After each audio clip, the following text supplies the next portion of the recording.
ओम तत्सत ब्रह्मणे नमः। श्वेतास्वरोपनिषद। वह परमात्मा हम आचार्य और शिष्य दोनों की साथ साथ रक्षा करे, हम दोनों का साथ साथ पालन करे, हम साथ साथ विद्या संबंधी सामर्थ्य प्राप्त करे, हम दोनों का पढ़ा हुआ तेजस्वी हो, हम द्वेष न करें, त्रिविध आपकी शांति हो। प्रथमोध्याय संबंध भाष्य। ब्रह्म तत्व के जिज्ञासुओं को सरलता से बोध कराने के लिए यह श्वेतास्वरोपनिषद व्याख्या छोटे से ग्रंथ के रूप में आरंभ की जाती है। यद्यपि आत्मा सच्चिदानंद अद्वितीय ब्रह्म स्वरूपी है, तथापि अपने ही आश्रित रहने वाली, अपने ही को विषय करने वाली और मैं अज्ञानी हूँ, इस प्रकार अपने अनुभव से ही ज्ञात होने वाली चिदाभास युक्त अविद्या से उस जीवात्मा के सब प्रकार के स्वाभाविक पुरुषार्थ का अवरोध हो जाने से उसे संपूर्ण अनर्थ की प्राप्ति हुई है, और वह अज्ञानवश कल्पना किए हुए ही साधनों से अपनी इष्ट प्राप्ति रूप अपुरुषार्थ को ही पुरुषार्थ मानकर परम पुरुषार्थ रूप मोक्ष पद प्राप्त न कर सकने के कारण मकरादि के समान रागादि द्वेषों से इधर उधर खींचा जाकर देवता, मनुष्य एवं त्रियक आदि विभिन्न भेदों से युक्त अनेकों योनियों में विचरता रहता है। जब किसी पुण्य कर्म के द्वारा ब्रह्म विद्या का अधिकारी ब्राह्मणादि शरीर प्राप्त कर वह ईश्वरार्थ कर्मानुष्ठान करने से रागादि मलों से मुक्त और वस्तुओं का अनित्यवादी देखने से ऐहिक और पारलौकिक भोगों से विरक्त हो जाता है, तब आचार्य के पास जाकर उसके द्वारा वेदांत श्रवणादि करके मैं ब्रह्म हूँ, इस प्रकार ब्रह्मात्म का साक्षात्कार कर वह अज्ञान और उसके कार्य की निवृत्ति हो जाने के कारण शोक रहित हो जाता है, क्योंकि अज्ञान निवृत्ति रूप मोक्ष ज्ञान के अधिक है। अज्ञान निवृत्ति रूप मोक्ष ज्ञान के अधीन है, इसलिए ज्ञान ही उसका प्रयोजन है। उस उपनिषद का आरंभ करना उचित ही है तथा उस ब्रह्मत्व के ज्ञान से अमृतत्व प्राप्त होता है। उसको जानने वाला इस लोक में अमृत मतलब मुक्त हो जाता है। मोक्ष प्राप्ति के लिए कोई दूसरा मार्ग नहीं है। यदि यहाँ उसे न जाना तो बड़ी भारी हानि हो। जो इसे जानते हैं वे अमर हो जाते हैं। यदि पुरुष ये परमात्मा मैं ही हूँ ऐसा जान ले तो वह क्या इच्छा करता हुआ किस काम के लिए शरीर के पीछे संतप्त हो। उसे जान लेने पर जीव पाप कर्म से लिप्त नहीं होता, आत्मज्ञानी शोक के पार हो जाता है, उसका अनुभव कर लेने पर मृत्यु के मुख से छूट जाता है। इसे जो बुद्धि रूप गुहा में छिपा हुआ जानता है सौम्य व अविद्या रूप ग्रंथि को छिन्न भिन्न कर देता है। उस परावर ब्रह्मादि देवताओं से भी उत्तम परमात्मा का साक्षात्कार कर लेने पर इसके हृदय की ग्रंथि टूट जाती है, सारे संशय कट जाते हैं तथा समस्त कर्म क्षीण हो जाते हैं। जिस प्रकार नदियां बहती हुई अपने नाम और रूप को छोड़कर समुद्र में लीन हो जाती है, उसी प्रकार विद्वान नाम और रूप से मुक्त होकर पर से भी पर दिव्य पुरुष को प्राप्त हो जाता है। वह जो कि उस परब्रह्म को जानता है वह ब्रह्म ही हो जाता है। सौम्य जो भी उस छायाहीन अशरीर अलोहित शुद्ध अक्षर ब्रह्म को जानता है वह सर्वज्ञ हो जाता है। वह सब कुछ जानता है। उस जानने योग्य पुरुष को जान जिससे मृत्यु तुझे व्यथित न करे। उस अवस्था में एकत्व देखने वाला पुरुष को क्या मोह और क्या शोक हो सकता है। ज्ञान से अमरत्व को प्राप्त होता है। बुद्धिमान लोग उसे समस्त प्राणियों में उपलब्ध कर मृत्यु के पश्चात इस लोक से जाकर अमर हो जाते हैं। जो परात्म विद्या को जानता है वह पाप को त्याग कर विनाश रहित सुखमय स्वयं प्रकाश परम महान ब्रह्म में प्रतिष्ठित होता है। वे ब्रह्म स्वरूप होकर निश्चय ही अमर हो गए। उस आत्मतत्व का साक्षात्कार कर कोई देहधारी जीव कृत्य और शोक रहित हो जाता है। जो इसे जानते हैं वे अमर हो जाते हैं, इस ईश्वर को जानकर अमर हो जाते हैं, उसी को प्राप्त होते हैं। इसे अनुभव करके जीव परम शांति प्राप्त करता है। उसे इस प्रकार जानकर वह मृत्यु के बंधन को काट देता है। पूर्व काल में जिन देवता और ऋषियों ने उसे जाना वे अमर हो गए। अपनी बुद्धि में स्थित उन परमात्मा को जो देखते हैं उन्हें ही नित्य शांति प्राप्त होती है और को नहीं। समत्व योग विषयक बुद्धि से युक्त हुआ पुरुष ज्ञान प्राप्ति के द्वारा पुण्य और पाप दोनों को इसी लोक में त्याग देता है।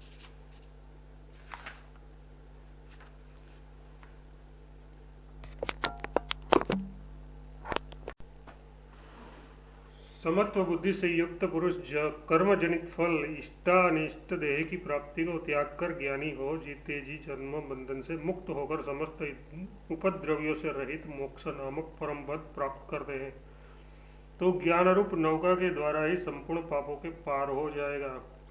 उसी प्रकार ज्ञान रूप अग्नि संपूर्ण कर्मों को भस्म निर्बीज कर देता है। हे भारत, इस गुहत्तम शास्त्र को जानकर ही मनुष्य बुद्धिमान और कृतकृत्य होता है। फिर मुझे तत्वतः जानकर तत्काल मुझ में ही प्रवेश कर जाता है। इन सब साधनों में आत्मज्ञान ही उत्कृष्ट माना गया है तथा संपूर्ण विद्याओं में भी वही सबसे बढ़कर है, क्योंकि उसमें अमृतत्व की प्राप्ति होती है। इसे प्राप्त कर लेने पर ही द्विज कृतकृत्य होता है, अन्य किसी प्रकार नहीं। इस प्रकार जो मन ही मन संपूर्ण प्राणियों में आत्मा को ही देखता है वह सब में साम्य बुद्धि को प्राप्त करके सनातन ब्रह्म को प्राप्त हो जाता है तथा सम्यक दृष्टि से संपन्न होने के कारण वह कर्मों से बंधनों को प्राप्त नहीं होता। जो पुरुष इस दृष्टि से रहित है वह संसार को प्राप्त होता है। जीव कर्मों से बंधता है और ज्ञान से मुक्त हो जाता है। इसलिए परादर्शी मुनिजन कर्म नहीं करते। स्थिर बुद्धि प्राचीन आचार्यों ने ज्ञान को ही मोक्ष का साधन बताया है, अतः शुद्ध ज्ञान से जीव संपूर्ण पापों से मुक्त हो जाता है। इस प्रकार मृत्यु को अवश्य होने वाली जानकर विद्वान ज्ञान के द्वारा नित्य तेज स्वरूप ब्रह्म को प्राप्त होता है। इसके सिवा उसके लिए कोई और मार्ग नहीं है। उसे जान लेने पर विद्वान प्रसन्नचित्त हो जाता है। परमात्मा के ज्ञान से जीव की आत्यंतिक शुद्धि मानी गई है। योग साधन के द्वारा आत्मा का साक्षात्कार करना यही परम धर्म है। आत्मज्ञानी शोक से पार होकर मृत्यु, मरण तथा अथवा किसी अन्य कारण से होने वाले भय, इनमें से किसी से भी नहीं डरता। परमात्मा न उत्पन्न होता है, न मरता है, न मारा जाता है और न मारता है। वह न तो बांधा जाने वाला है और न बांधने वाला है तथा न मुक्त है और न मोक्षप्रद ही है। उससे भिन्न जो कुछ है वह असत ही है।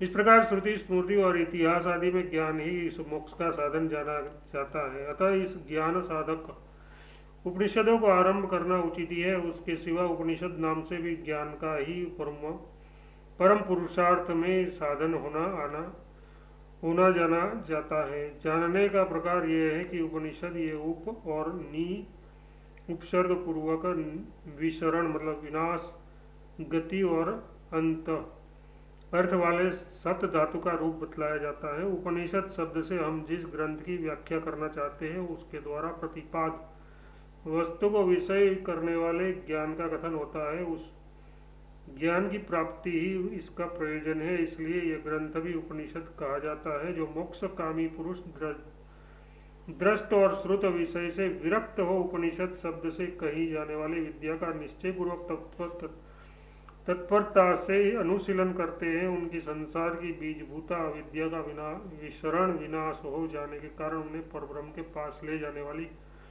होने से और उनके जन्म मरणादि उपद्रव का अवसान अंत करने वाली होने के कारण वह उपनिषद है। इस प्रकार नाम से भी अत्यंत सब साधनों की अपेक्षा परम श्रेयकर होने के कारण ब्रह्म विद्या उपनिषद कही जाती है।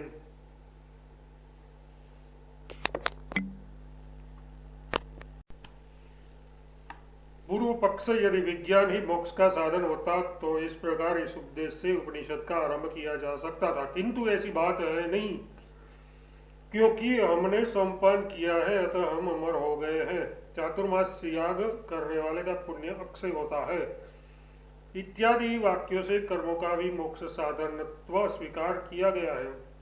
सिद्धांत कहता है ऐसी बात नहीं है, क्योंकि इससे श्रुति स्मृतियों का विरोध है और ये युक्ति से भी विरुद्ध है। श्रुति का विरोध तो इस प्रकार है,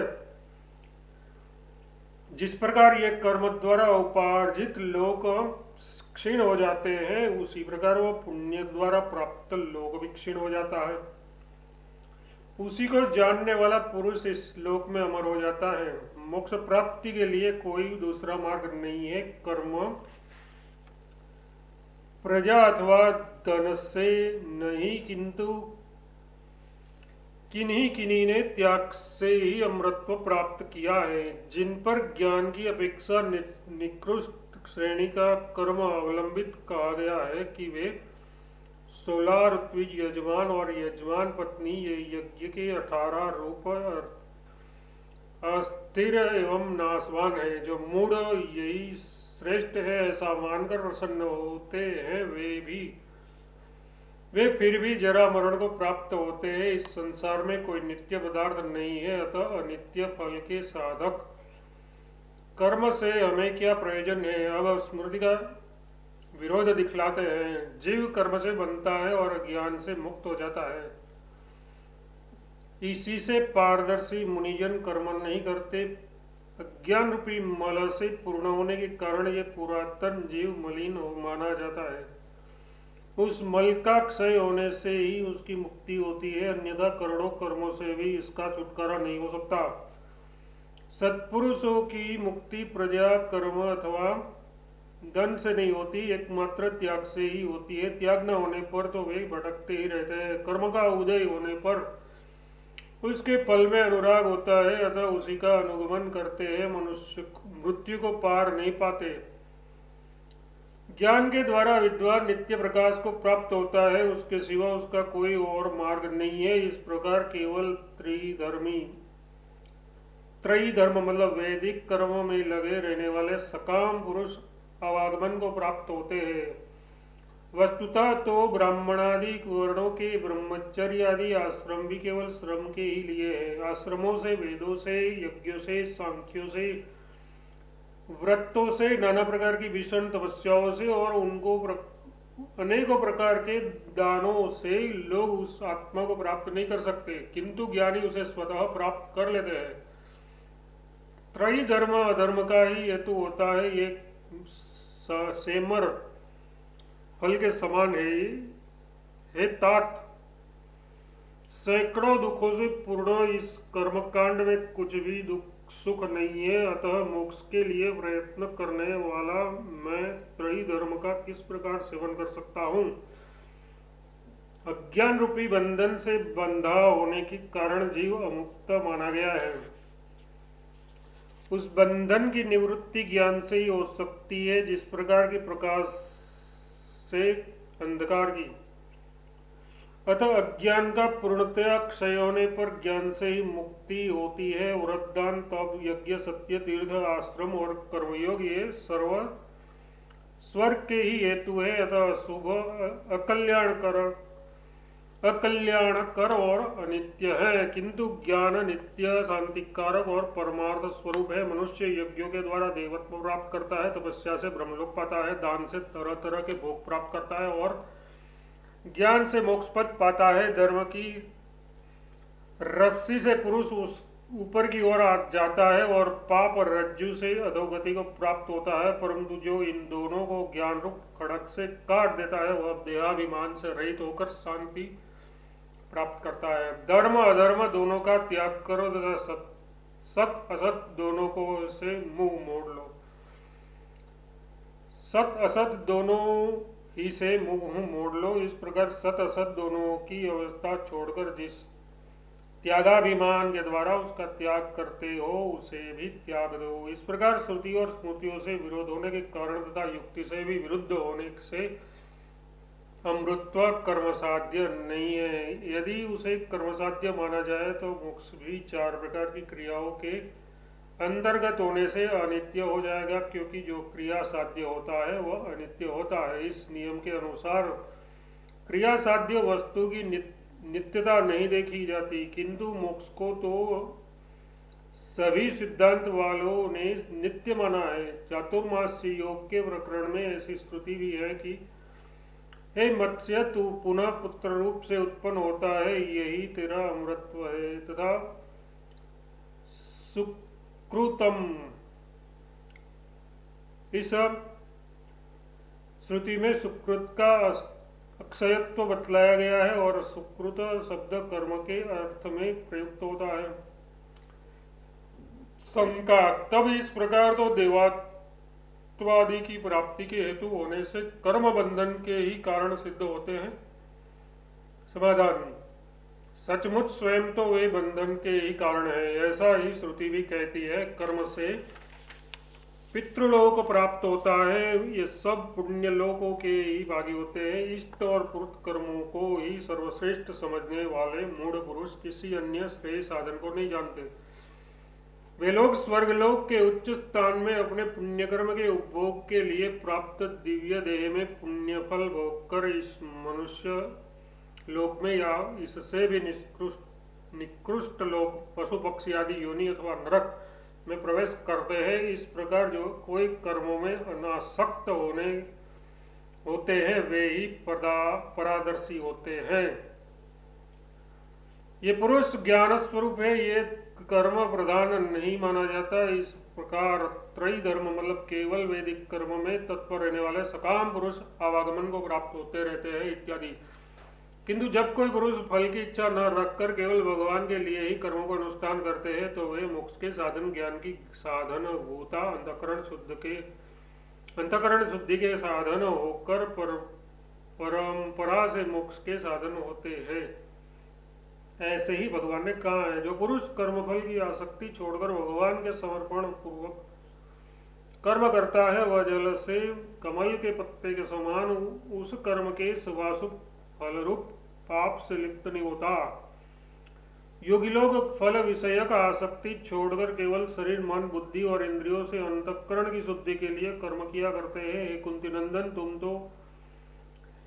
नंदन, तुम जो कुछ भी कर्म करते हो, जो कुछ खाते हो, जो कुछ श्रोत्र या स्मार्त यज्ञ रूप हवन करते हो, जो कुछ तप करते हो और जो कुछ दान देते हो, वह सब मुझे अर्पण कर दो। ऐसा करने से तुम शुभाशुभ फल रूप कर्म के बंधन से छूट जाओगे और संन्यास योग से युक्त हो जीते जी ही कर्म बंधन से मुक्त होकर देहपात होने के बाद मुझे ही प्राप्त होंगे इत्यादि। इसी प्रकार विष्णु धर्मोत्तर पुराण में भी मोक्ष में क्रम चित्त शुद्धि के अभाव में मोक्ष न होना और कर्मों के द्वारा चित्त की शुद्धि होना ये सब दिखाए गए हैं। योगी पहले वेदाध्यायी, फिर यज्ञकर्ता, तत्पश्चात कर्म संन्यासी और फिर ज्ञानित्व प्राप्त करता है। इस प्रकार ये क्रमशः मुक्ति लाभ करता है।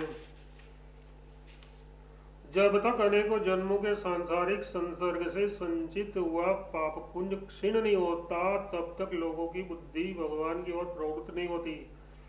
हजारों जन्मों के पीछे तपस्या ज्ञान और समाधि के द्वारा जिनके पाप क्षय हो गए हैं उन्हीं लोगों की भगवान कृष्ण में भक्ति होती है। इस प्रकार इस लोक में पाप कर्मों का संस्कार ही आत्यंतिक मुक्ति का विरोधी है। अतः संसार से डरने वाले पुरुष को उसके नाश का प्रयत्न करना चाहिए। स्वर्ण दान आदि बड़े बड़े दानों से, पवित्र तीर्थ में स्नान करने से और शास्त्र अनुकूल शारीरिक महान कष्टों के सहने से उसका नाश हो सकता है। देवाराधन, श्रुति और